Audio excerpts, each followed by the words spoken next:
Dans cette vidéo, on va voir comment faire des projections de vecteurs. Alors, la première question qu'on pourrait se poser, c'est qu'est-ce que c'est que faire une projection en fait? En quoi ça consiste concrètement?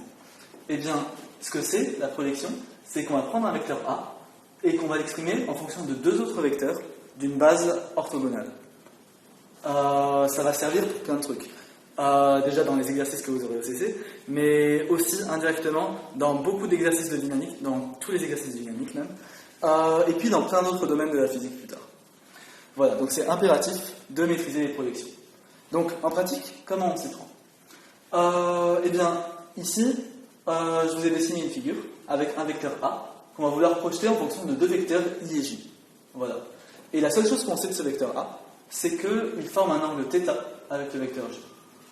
Voilà.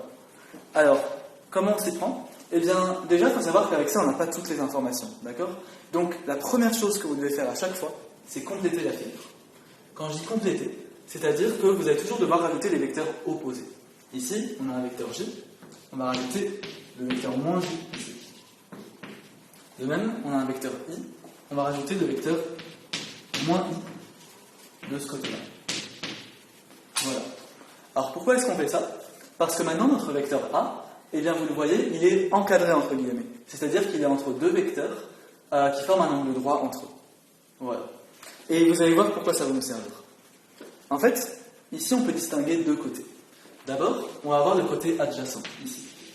Pourquoi adjacent? Parce qu'il est juste à côté de l'angle θ, d'accord? Donc, on dit que c'est le côté adjacent.